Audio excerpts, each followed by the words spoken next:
What's up, Starcraft fans? Today we're doing the tier list for Nuclear Family on Chain of Ascension. Brian, let's hear the mutation. Chain of Ascension is where we help Jinara fight Amon's guy. Each player must get one unit near her to push the enemy to his end to beat Amon's guy.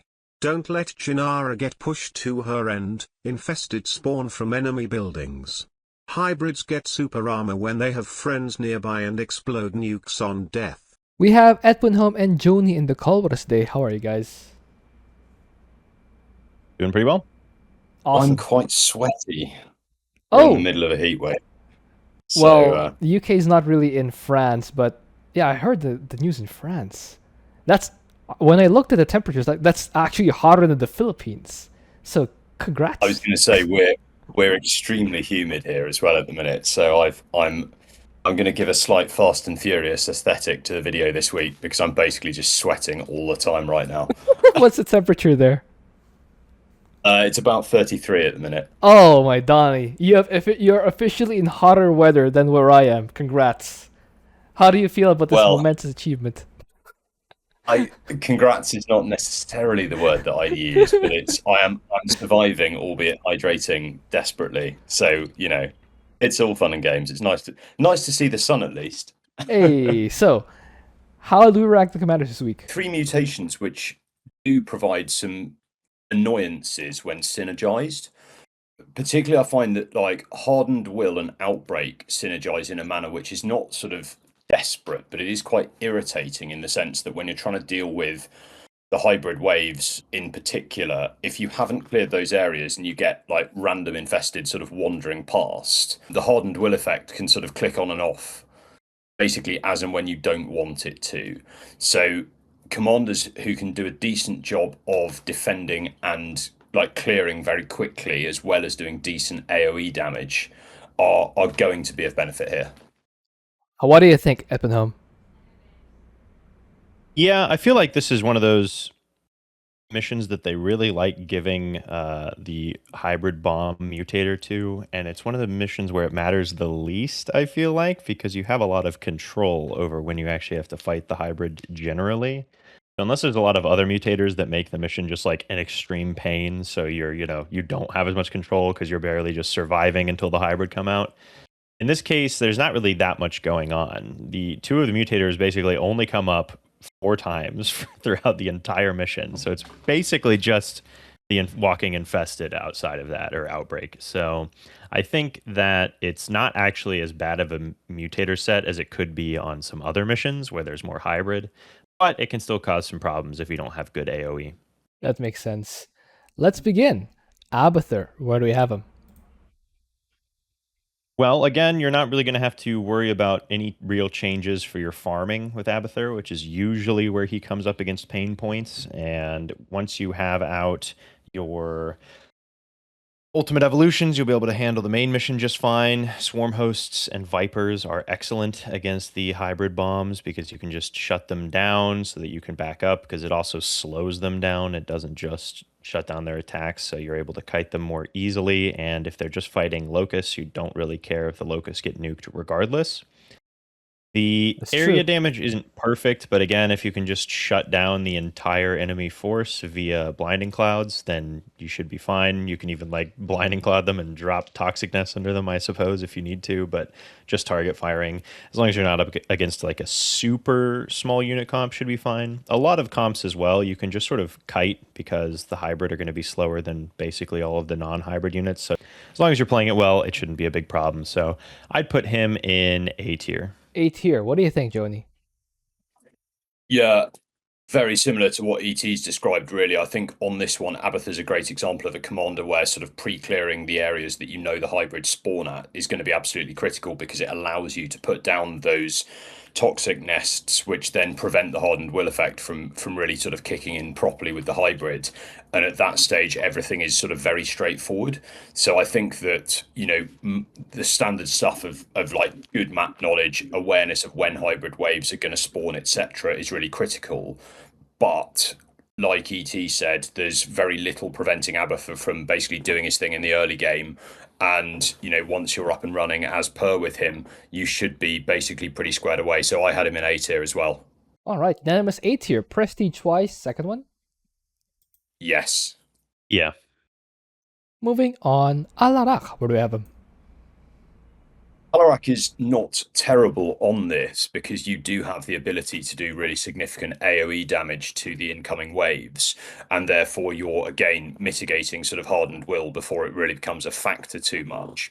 He does have a bit of an issue in the sense that you're going to have to split forces to a certain extent to deal with Outbreak, and that will, to a certain extent, that there is probably a decision to be made with Alarak in terms of how much do you want to commit to clearing the map really fast and actually just shutting Outbreak down, or do you want to commit some forces to defending and sort of dealing with it like that?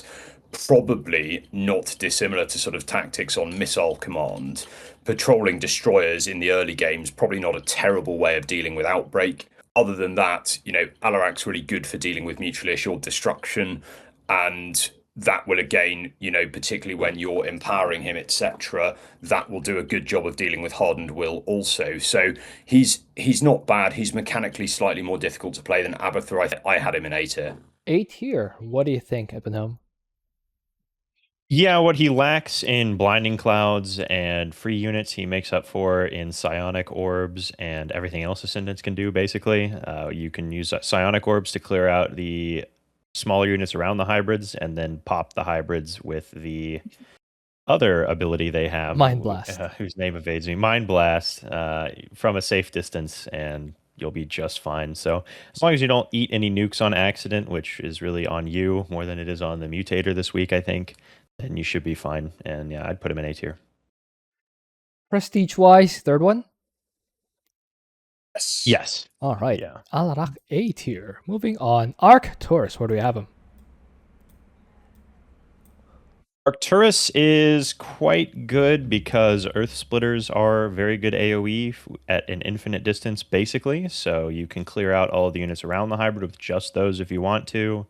And then you can go in and kill the hybrid with actual units, or just kill them with the ESOs if you're not in a hurry.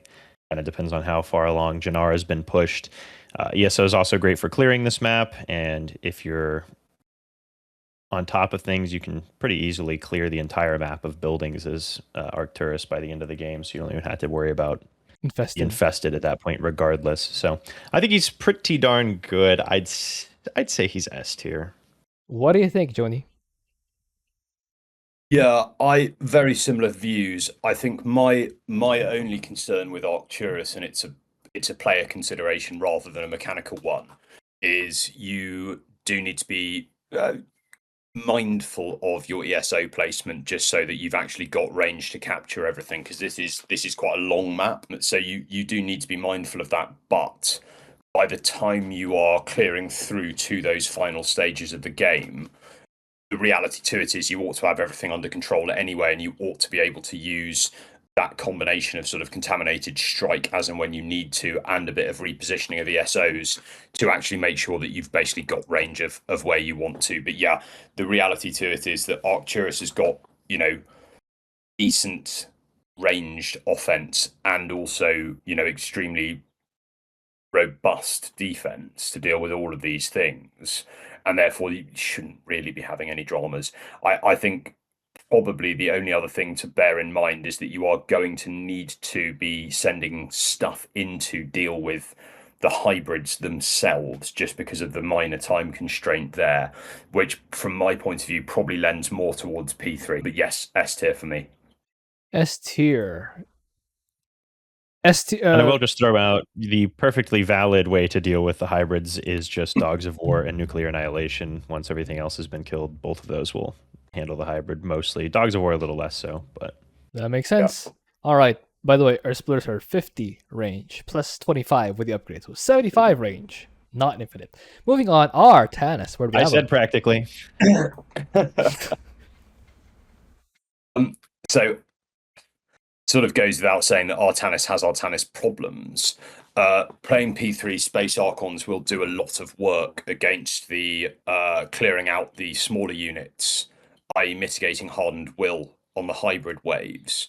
And I would certainly suggest, as per standard, get vision of those areas, pre-clear them if you've got the army to do so, and then strategic sort of timing of dropping Space Archons in order that you've still got enough momentum left over to actually deal with the hybrid at the end as well. Obviously, with them being cooldown units, you do have the advantage that they're not going to mind too much if they do get caught in mutually assured destruction.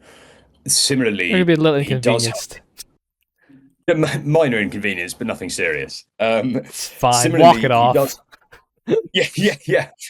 Float it off in the case of Space Archons, but he does also have the advantage that, you know, Dragoons and Tempests, his standard comps, whilst they are not going to be as useful in terms of clearing out Hardened Will, defending Outbreak, slightly fragile if you're not clearing the map very, very quickly. Where he's going to run into trouble is dealing with Outbreak specifically.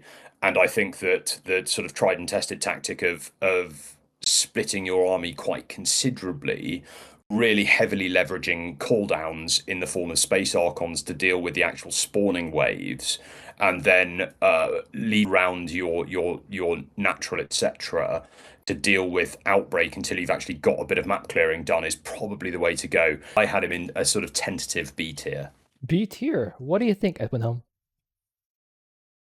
Yeah, I don't think it'll be too bad because you do have the Space Archons, and once you've gotten rid of the little units, yeah, just having like a pack of Tempests should do all you need. You can cast Disintegrate on them as well, so it shouldn't be a big deal. You also do have the Solar Bombardment for like probably hybrid sets 2 and 4, and that should pretty much handle those fairly easily. The 4th hybrid set as well, I don't think we mentioned, but you know, the units kind of naturally spawn in front of the hybrids on the final set of hybrids, so it's much easier to get through Hardened Will because a lot of times you sort of naturally do that.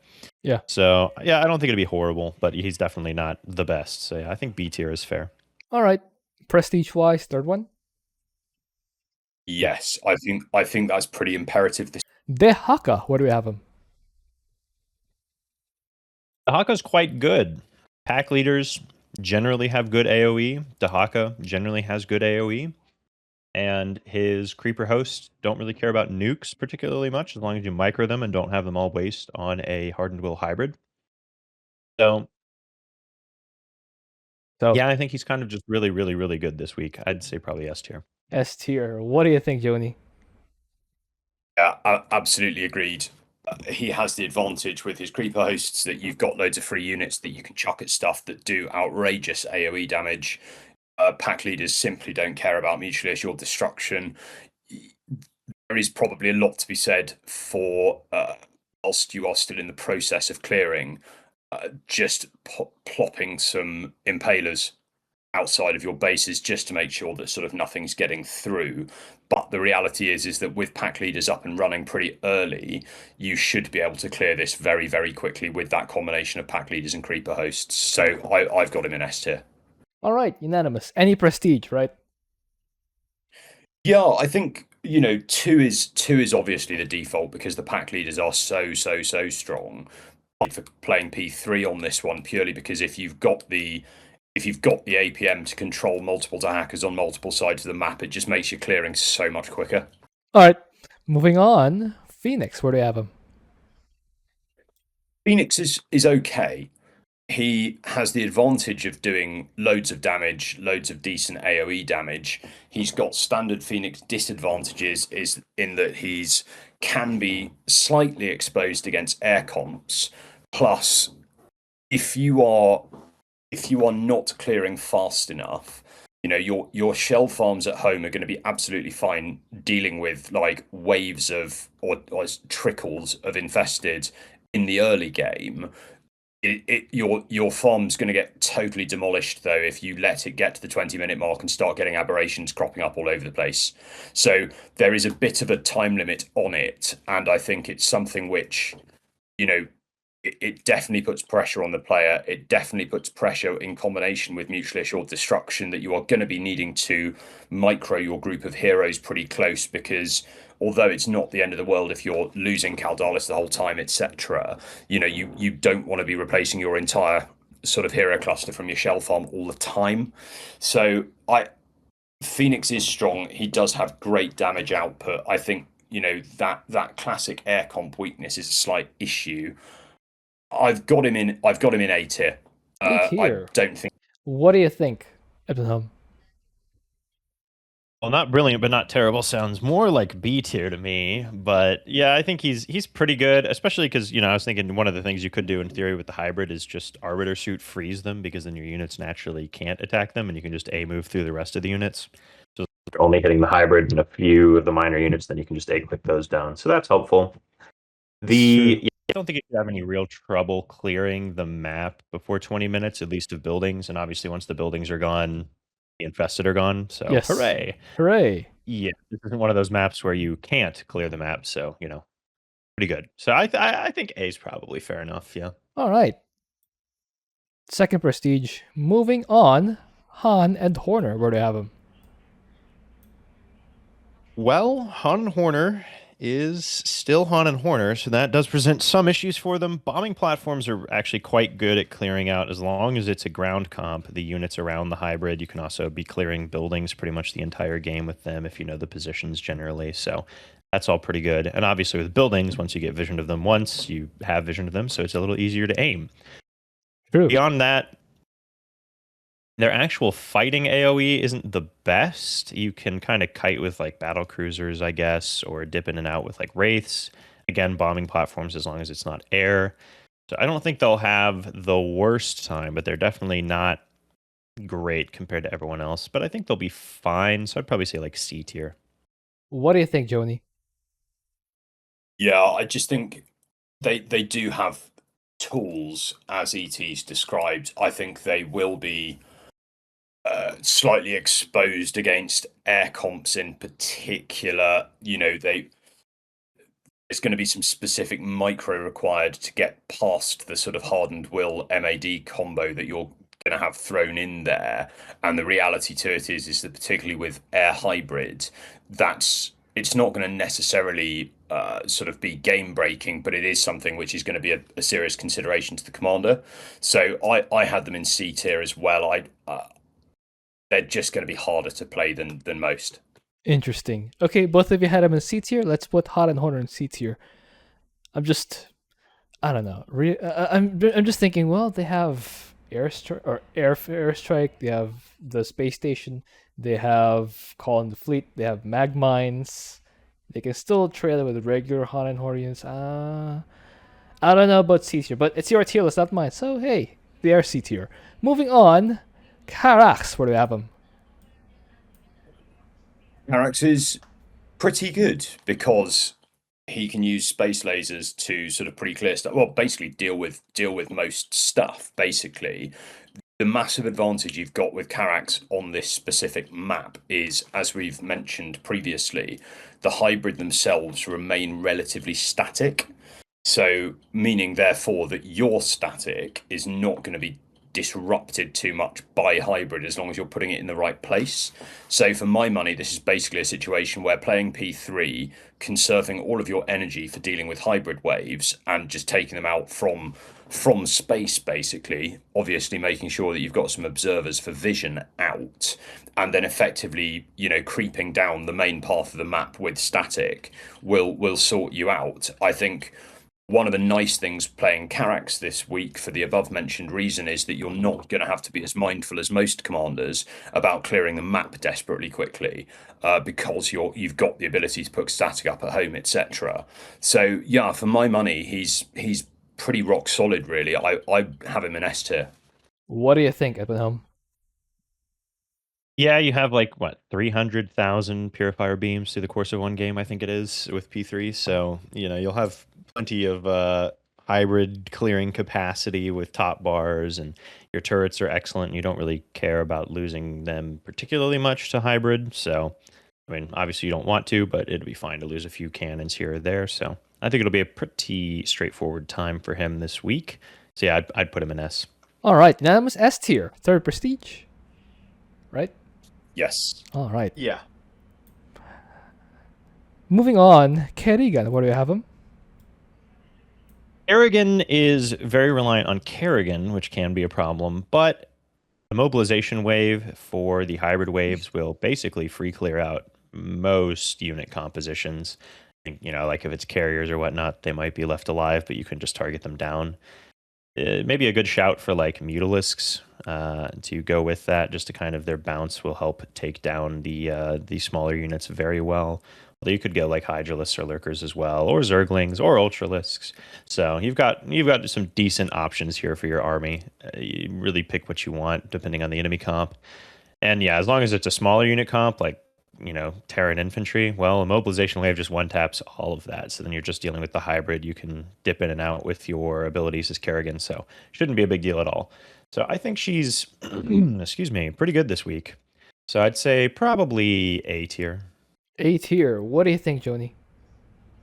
I rated her more highly than that actually this week. I think she's basically got all of the tools to deal with the job. I totally agree with ET that I think under the right circumstances, Mutalisks make a really nice complement to Kerrigan herself. I think potentially playing P3 so she's got that really high single target damage to use against the hybrids themselves once you've used the immobilization wave to clear out those hybrid spawn areas. It's on the defense and on the quick clearing that I feel one may run into some issues because her static is if nothing else completely standard. Lurkers? Use of Omega Worm, yes. Use of Omega Worms is going to help you out significantly here, and just in terms of actually facilitating that quick clear. I had her on the cusp of S actually, just because I think the hero unit comes in so strong here, but I can absolutely see holes in her game, so I'm very happy to put her in A tier. What do you do with air-based attack waves on the 7-minute mark? Crushing Grip, I would say, is pretty good. All right. Like it is that standard, those sort of double waves that come in at the 7-minute mark are the standard sort of slight sort of cheek clenchers on this one. But I think that the nice thing with Kerrigan is that she doesn't have the same power ramp as most other hero units. She is pretty much hot to trot straight off the bat. So I don't think you should have too many problems with that. All right. A tier for Kerrigan. So based on that answer, you're gravitating toward the third prestige. I am personally, yes. All right. Moving on, Nova. What do we have him? So Nova on this one, she's got plenty of decent tools. Griffin Airstrike is classically sort of great against Hardened Will.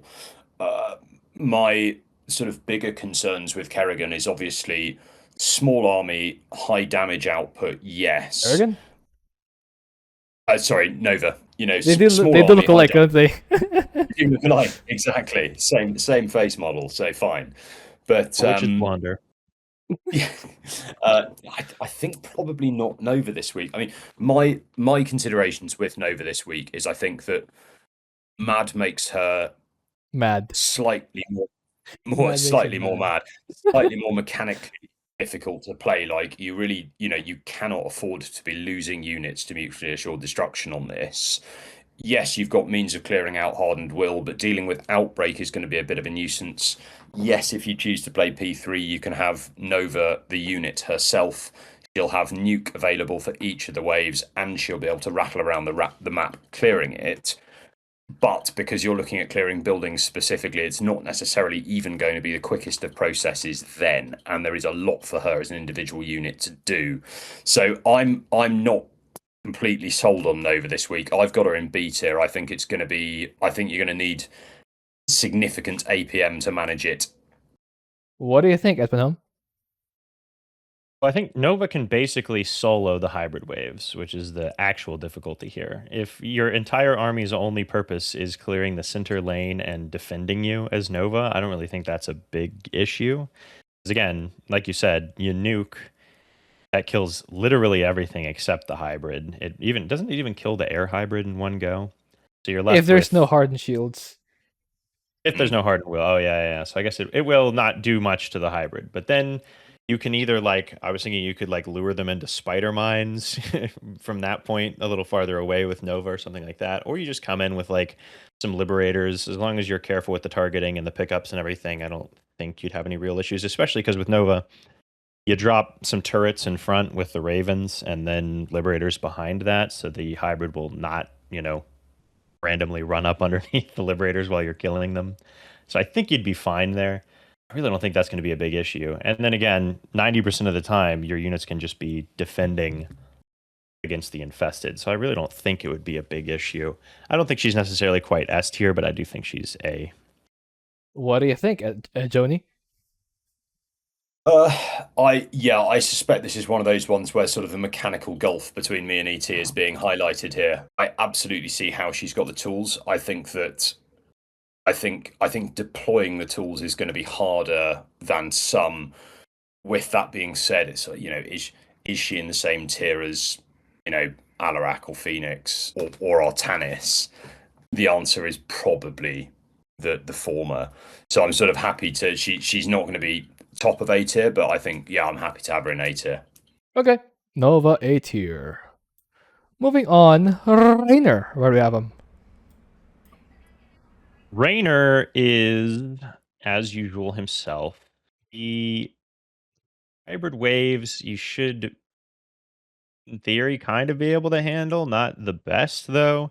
Hyperion's pretty handy. Probably just mass battle cruiser because you can kind of just fly around the hybrid and you can target fire while moving in theory with those. But if you're up against like a very like Zergling based unit comp or Marines or something, that's a lot of targeting down to have to do. That's a lot of wasted shots. So it's not ideal. Spider mines are in theory a thing, but again, they can end up being wasted on the hybrid themselves. And if it's an air comp, then they're really not doing much. Actually, going in and fighting with Marines and Bio does not sound like a very fun time to me. This so is inhumane. I don't know. I don't think he's bad, but I don't think he's great. I'd say like somewhere between C and D tier, probably. C and D tier. What do you think, Joni? Yeah, I do think he's quite bad. I think he's so comp dependent, as ET's highlighted. Like those spider mines against the later waves, particularly of sort of like Protoss Air, where you just end up with masses of like oracles, void rays, etc. Not only are your spider mines pretty useless, basically, but you're going to take so much damage whilst clearing out the hybrid waves from having to be very selective in terms of what you're targeting at any given time. I think he's going to run into sort of real problems whatever way you cut it, basically.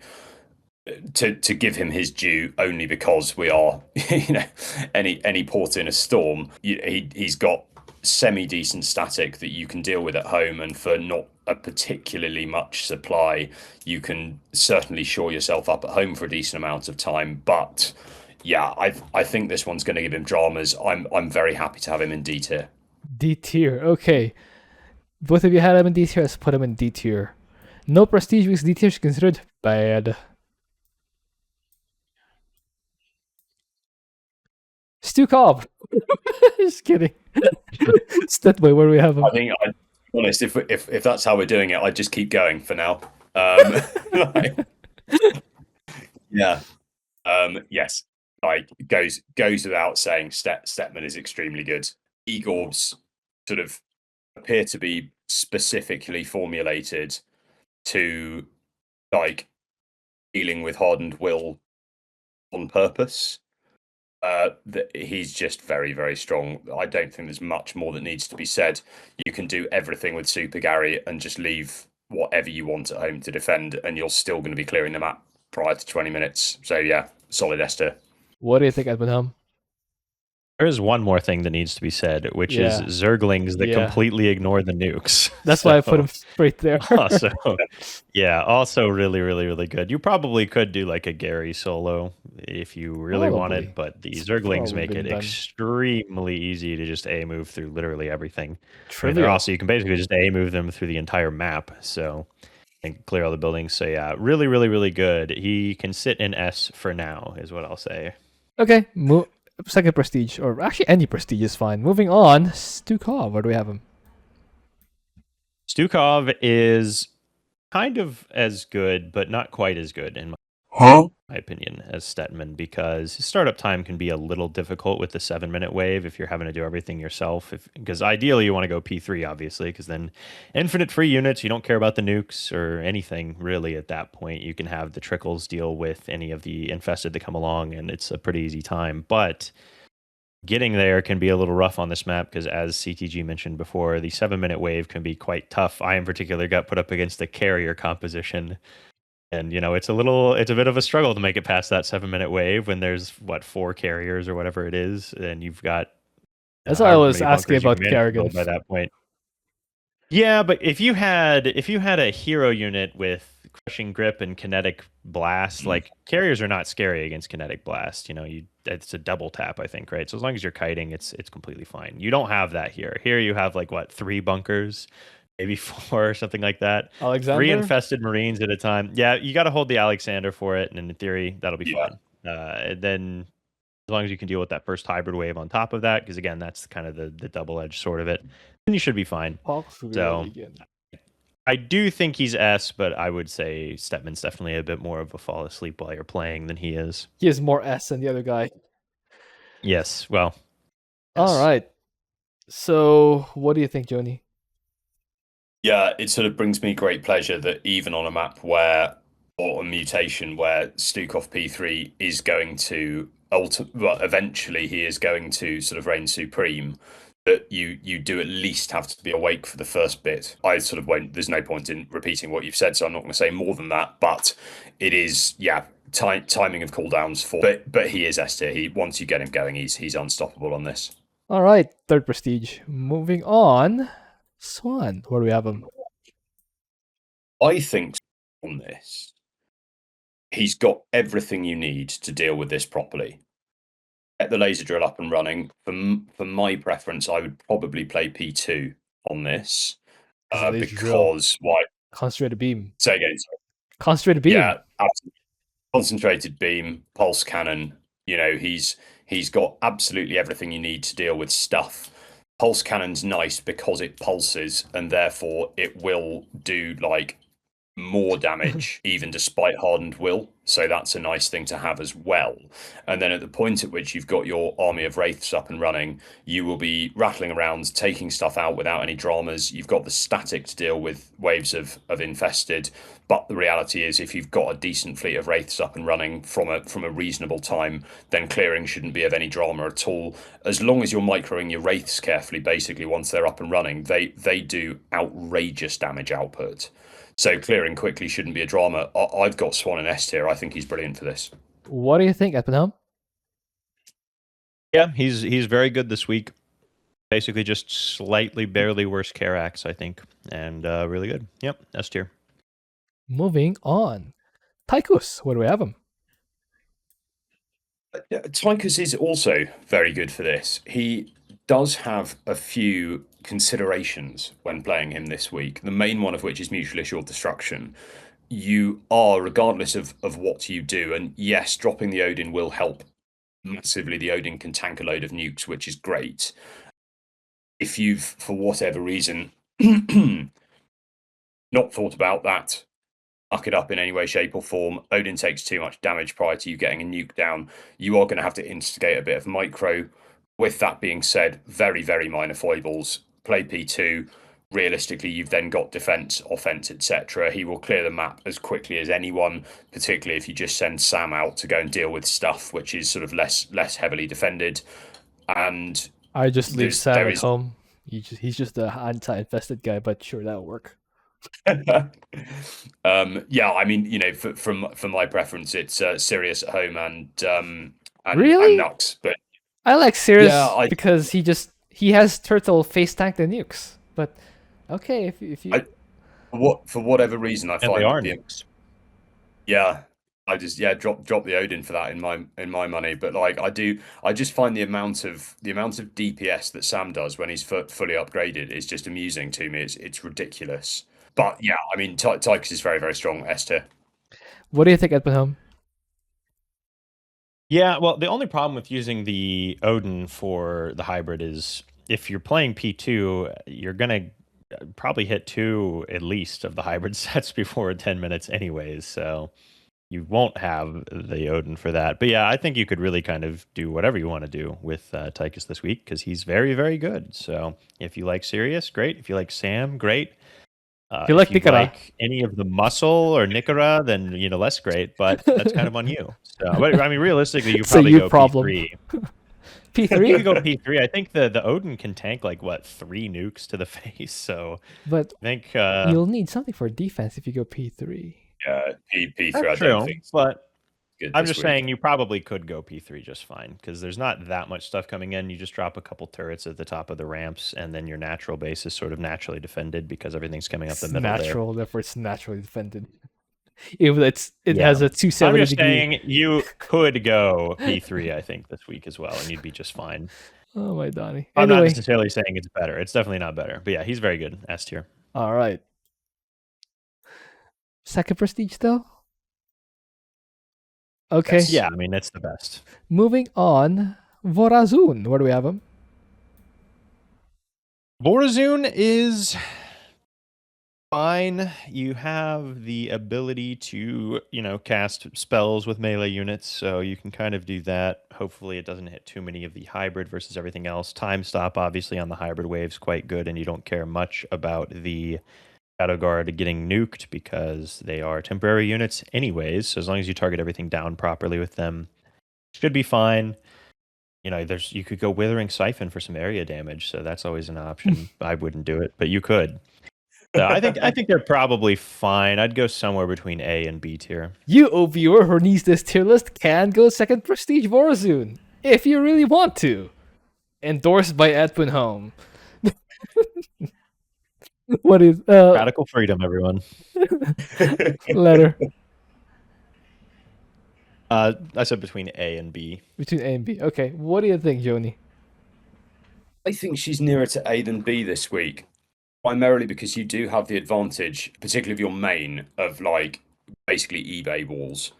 Sorry, not eBay walls. Of walling off, cybercore walls. So Cybercore is just gateway like a normal person.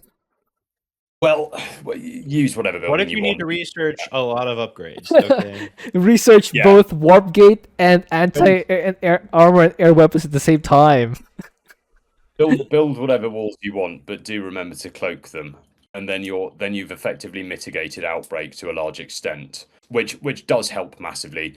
As ET said, she's got all of the advantages. Her DTs do decent splash. Corsair's obviously going to shut down a lot of air as well. So I think she's pretty good, and I think that exactly like ET said, basically using time stop and getting Corsairs in to deal with air stuff and then getting them back out, you kind of have the advantage there that the hybrid are not going to die whilst the Corsairs are still in, with the exception obviously of the air hybrid. But I think in reality she is not that complex to play this week. I had her in A tier. A tier. Prestige wise, oh wait, she has one prestige. Moving on, Zagara. Where do we have him?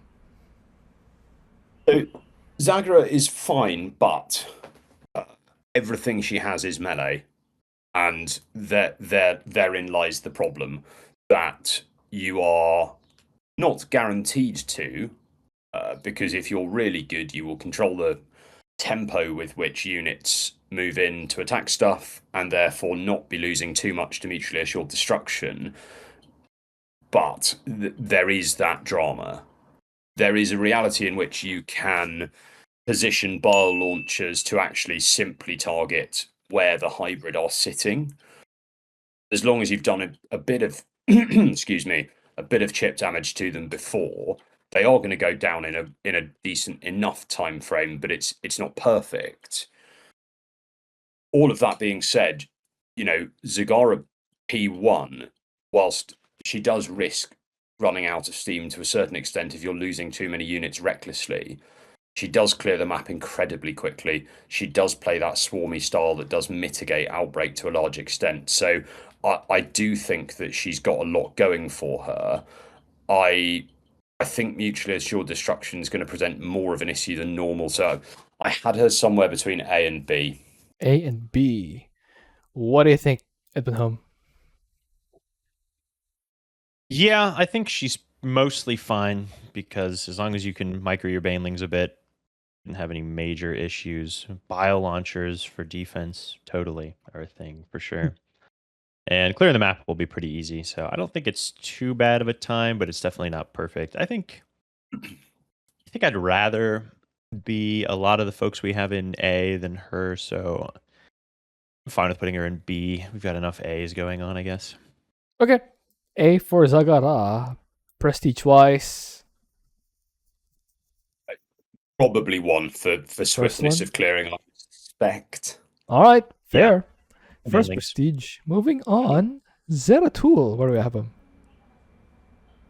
Zeratul is pretty good. He's got all the tools, like we always say. So cannons, obviously, you don't care if they get nuked if it's a projection. And the demote dude is not as good because even drones give Hardened Will to the hybrids, so that's a little unfortunate. Very sad. But Zeratul himself, you can jump in there and spin.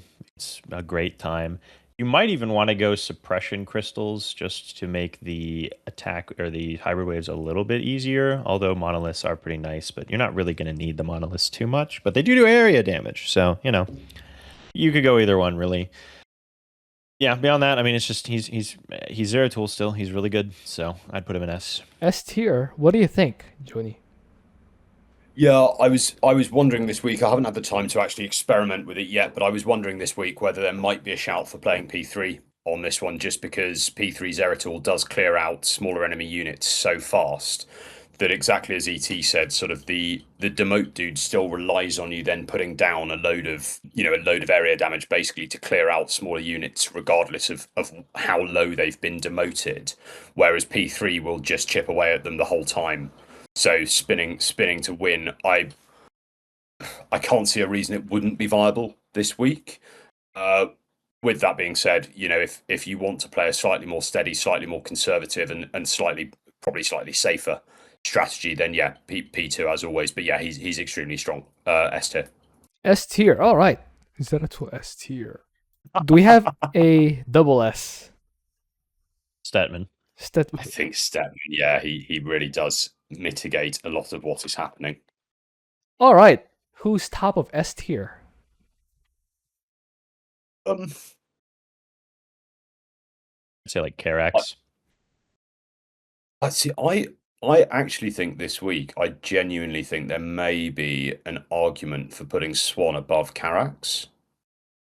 I sort of say that only because I've got a bit of a soft spot for Swann as a commander, really. I'm trying to work out whether he's actually better on this. I think Reality is whatever you want it to be. So yes, he's better this week. Swann above Karax. Hooray. I think Arcturus in third is probably fine, and then Dehaka, and then probably Zeratul after Dehaka, and Tychus, and then Stukov at the bottom. All right. Who's top of A tier? I think there's a pretty strong. I was going to say I had Kerrigan right up there this week. Yeah. All right. She's finally blonder than Nova. She is definitely blonder than Nova this week. I mean, Alarak's quite good as well. Abathur's quite good. I think I personally, I'd rather play Abathur than Alarak this week, but again, that may be personal preference. Yeah, I mean, swarm hosts are a thing. Yeah, I think the other three are certainly not as good as the top three. I think I'd probably be inclined to put maybe Fenix, keep him where he is, and then for me that order looks pretty good. But yeah, what do you reckon, ET? I think that's fine. All right, who's top of B tier? I think I'd rather play. Oh, that's a good question. I think Zagara, because I was kind of questioning between A and B for her. So yeah, she's certainly more resilient in the early game, isn't she? Yeah. All right, so we have Artanis at the bottom of B, Hardened Horde in C, and poor old Raynor is all alone in D tier. But the good news is he is top of D tier. Anyway, guys, hope you enjoyed that. Thank you for watching. If you have an idea for what else to do, please leave it in the comment. I will see you guys next time.